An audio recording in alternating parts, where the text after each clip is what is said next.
unanimous point decision winner over Widad Bertal of Morocco in her semi-final. She's ranked number 11 in the world.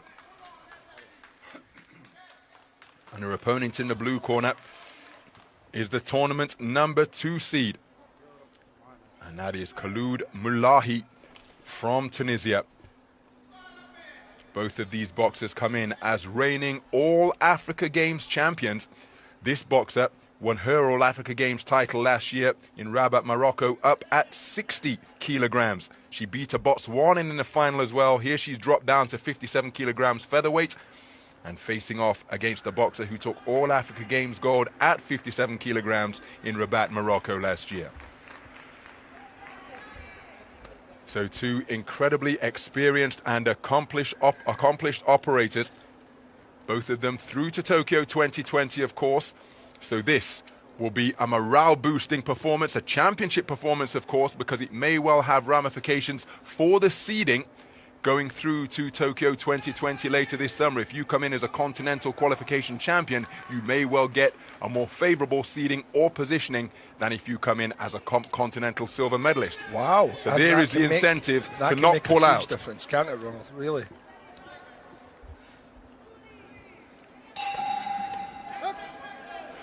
So the timekeeper tolls the bell to begin the first round in this contest scheduled for 3 threes. It's in the 57 kilogram featherweight division, and it is the championship bout between the tournament number 1 and number 2 seeds. The taller figure wearing red, who has just taken a good southpaw left, is Keamogetse Kanosi from Botswana. Ranked number 11 in the world, her opponent wearing blue is the tournament number 2 seed, and that is Khaloud Moulahi from Tunisia. Nice right hand was landed on the final shot of that cluster from Kanosi. And again, the differences in stature make the tactics obvious and apparent. It's unbelievable, but let's not forget that even the shorter competitors can get into distance. They can. Look at those punches there. Oh, it's a terrific left hook, but that is what the referee is warning for landing with the inside of the glove. But quick punch picking from the boxer in blue, who's targeting the torso noticeably in the first minute of this round. Yeah, we've seen Kanosi throughout, and she really does get into a really good rhythm. Once she starts getting those punches flowing, she's very, very effective. But here, Ronald, we can see that this diminutive little character really knows how to shut down the distance against taller opposition, and she's doing a very, very good job of it, isn't she? She's hooking away on the inside. 3 left hooks landed without reply, but then Kanosi brought her pet punch into play, that backhand which comes through like a piston from that orthodox stance. Good work from Kanosi there. She takes a little bit time to get going, Kanosi. We have seen that in her previous bouts. By the time we get to round 2, she is on her way. She's like a locomotive. She just keeps steaming forward when she builds up that speed. And that was the form that she showed in her semi-final victory over Bertal of Morocco in rounds 2 and 3, as Moulahi bringing the uppercut into play to the body. But in rounds 2 and 3 in the semi-final, Kanosi was terrific. And that right hand was a really prominent punch for her in her arsenal. Yeah, she really takes a little bit time to get going. It's almost like she has to be insulted first before she starts to get going. She takes a couple and then she starts in earnest.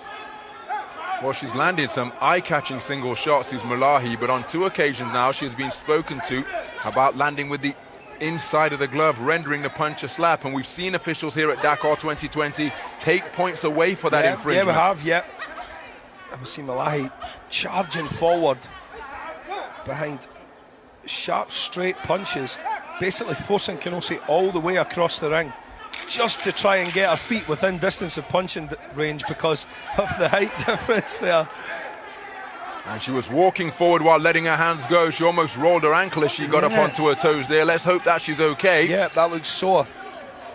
A very good round of boxing.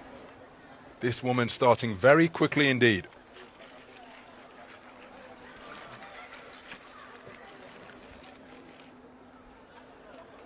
Well, that's not quite how the bout started.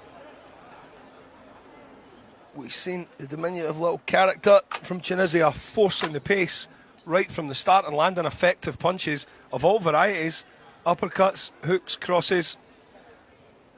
and body shots, yeah. But Kenosi did come back into it towards the end, but it's not enough, Ronald. No, the good work from Malahi, seeing her sweep the opening round, 10-9 across the board. So will the trend that we've seen throughout this tournament continue here in Kenosi's third bout? Now that she's found her groove, will she begin to find the range with her straight punches in this second round?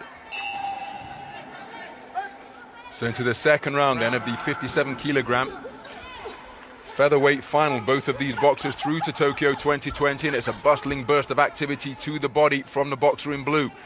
Kenosi onto the front foot now, looking to find a range with that left jab, and even though she's not pulling the trigger, she did have success at just backing up Malahi, but now Malati swinging away furiously and freely and having hook success, particularly with the southpaw backhand. Yep, she again made a really good start to the second round, and Kenosi really does have to start getting into a rhythm now, like we've seen before, if she wants to start clawing this one back, Ronald. Again, you mentioned that the difference in the draw come Olympic time can be quite effective, and it can help out. So she will certainly want to win this, even though she's booked an Olympic spot. Well, a minute gone, and Kenosi just in danger of, well, she's being beaten to the punch, and she's also, oh, that's a cracking left right, and another right hand, and a mouthpiece has been dislodged, and almost right on cue, Alex. A minute through the second round, Kenosi begins to find a range with that backhand. That's been her thing the whole way through, Ronald. It really has. She just starts to come on, and she grows in strength, and right at the final bell, we found in her previous few bouts, she's the one throwing the commanding punches. Well, that intermission perhaps coming at a timely moment for Malahi. Will Kenosi be able to pick up the momentum that she established with that cracking straight punch combination? Malahi bustling away on the inside once again, walking her opponent onto a southpaw right, then left. Kenosi looking to find the range, but not getting full extension on her punches. And because she's in Malahi's range at that type of territory, Malahi's beating into the punch. Beaten to the punch, exactly, Ronald. Very well. Look at that. You're spot on. She is being comprehensively beaten to the punch. And again, it goes to prove that you don't have to be the taller boxer to win these exchanges. It's all about the feet. Right hand wasn't too far away from Kenosi. Oh, there it is in evidence once again, but it was countered underneath from Malahi. Minute to go in the second round. It's been a very busy round for the boxer in blue once again. Good right hand from Kenosi again. There is little comebacks every time, though, from Malahi. She just seems to be meeting Kenosi as she comes. Malahi actually long with her shots on that occasion, a forearm straying around the rear of Kenosi's head guard. Half a minute to go in the second round. And Kenosi just trying to lure her opponent in and then draw the counter. Both boxers short of the range with their attempted singles. And I'm surprised that Kenosi's not letting those long straights go. And it's a case of one and done from her point of view. She's not doubling up the jab or bringing the right hand into play. No. Yep, she's kind of fighting or boxing Malahi's match now, isn't she? She really is. She's fallen into the trap. So the second round in the book, and there was one eye-catching moment for the tournament number one seed, but overall this woman's industry may well be rewarded by the 5 scoring judges.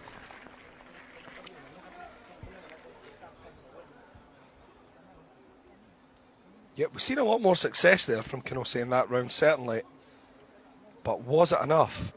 She did force the action on occasion, but she was often met by Malahi with those sharp shots as she engaged and advanced.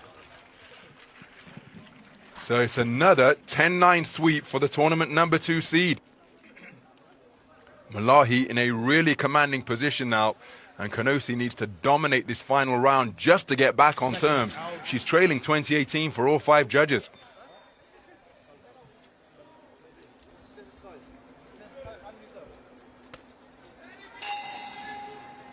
So into the third and final round then.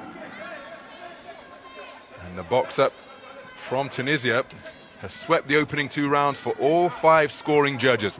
And again, at this type of tempo, and now Kanosi looking to go through the gears, but it results in an exchange, and just look at the bustling activity coming from the flashing blue fists of Malahi. And as she tries to lure her taller opponent in again, Kanosi not letting her hands go. And she's got a 2-point deficit to overturn for judges A, B, C, D, and E.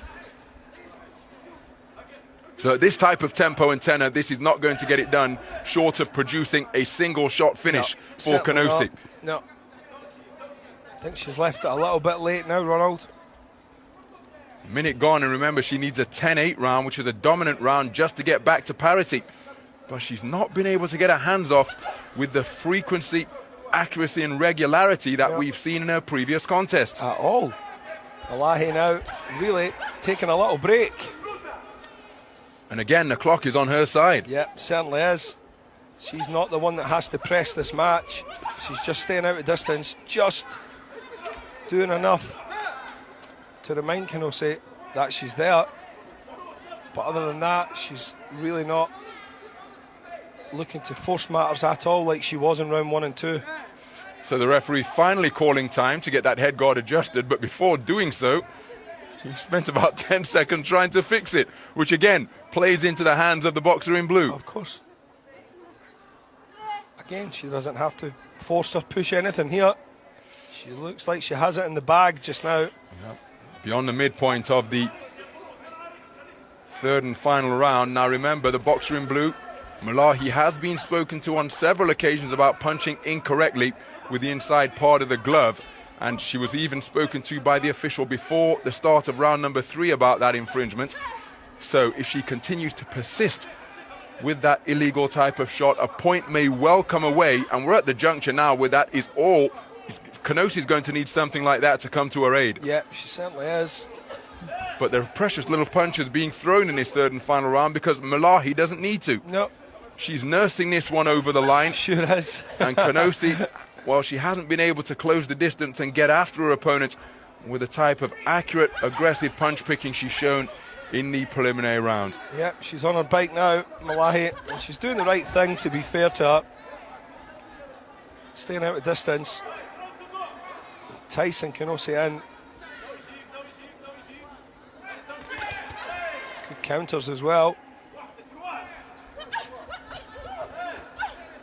So a rather subdued performance by the tournament number 1 seed, Chiamogetse Kanosi of Botswana. Never really got herself into the contest with any consistent activity. Found herself trailing 2 rounds to nothing as we entered the 3rd round, and in the 3rd round really didn't go after it with the type of fervor we've associated with her boxing in the preliminary stages. So it will be the boxer from Tunisia, this individual wearing blue, Khaloud Moulahi, who will be declared the champion here, because the 2-round deficit that Kanosi faced at the conclusion of the first 2 rounds certainly wasn't overcome by that rather anemic punch output from both boxers in the final. Moulahi just doing what she needed to do, and she will undoubtedly be declared the champion here at Dakar 2020. But it's been a terrific tournament by both boxers. Remember, mission accomplished by progressing through to Tokyo 2020. Let's get the official announcement to see who is the champion. Ladies and gentlemen, the winner by unanimous decision in the blue corner from Tunisia. So the tournament number 1 seed, Khaloud Moulahi from Tunisia, a unanimous points decision victor, to be crowned champion of the African Olympic Boxing Qualification event here at Dakar 2020. She is absolutely elated, going through 3 bouts undefeated in the women's featherweight bracket. And look at the celebrations over in the corner. She will now arrive at Tokyo 2020 with a more favorable positioning and seeding than had she conceded this final. But make no mistake, Kanosi, mission accomplished for her, because she too is going to the Summer Olympiad. Yep, and we know that she is a quality performer. You never know, maybe a little bit switched off today. Maybe she knows that she's already going. There can be a number of factors today. that can come into account. I'm quite sure she wanted to win today, but she has forced the action in almost every bout that she's had this week, and she's worked really, really hard. So, yeah, I'm quite sure she'll be happy that she's